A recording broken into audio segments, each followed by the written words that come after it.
Nanuping sadyan tamo karing bagay adeti, nung ing Diyos kaya katamo ya, ninong salang kaya katamo.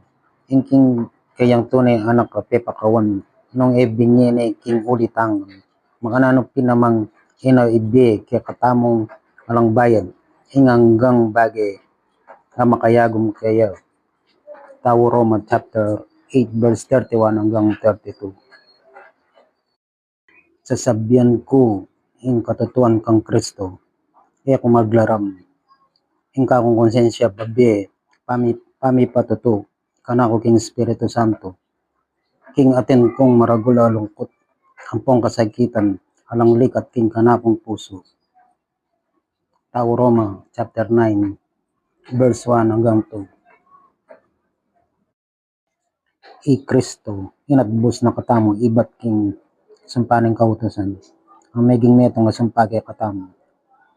Uling makasulat, isumpaya ing balang metong nga isabit king dutong. Tao Galatia chapter 3 verse 13. Pag-share po, and palike po. God bless you.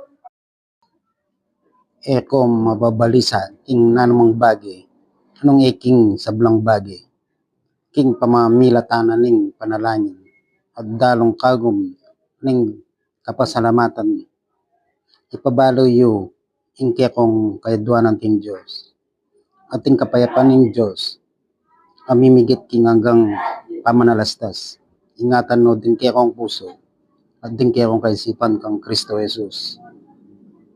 Tao Pilipos chapter 4 verse 6 to 7.